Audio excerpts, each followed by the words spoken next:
একটি রেখা, শুধু এক টুকরো কালি, আর সেই রেখা বদলে দিল কোটি কোটি মানুষের ভাগ্য।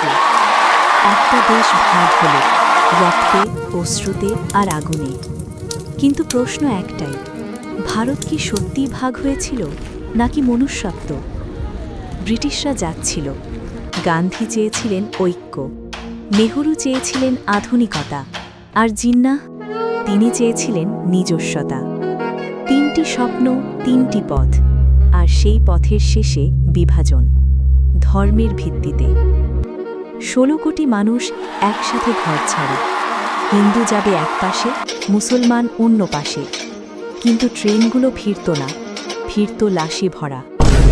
শহর জ্বলত, গ্রাম ভস্মীভূত, নারীরা ধর্ষিত, শিশুরা হারিয়ে যায়।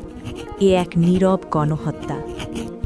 র্যাডক্লিফ, যিনি কখনো ভারত দেখেননি, তিনিই ঠিক করলেন কার ঘর কোথায় হবে। তার কলমের এক টানে ভাগ হয়ে গেল পাঞ্জাব, ভাগ হয়ে গেল বাংলা, আর ছিন্ন ভিন্ন হলো একটা জাতির আত্মা।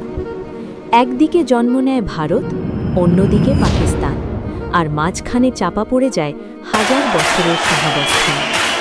১৯৪৭, এটা শুধু একটা সাল নয়, এটা একটা ক্ষত, যা সময়ও মুছতে পারে না।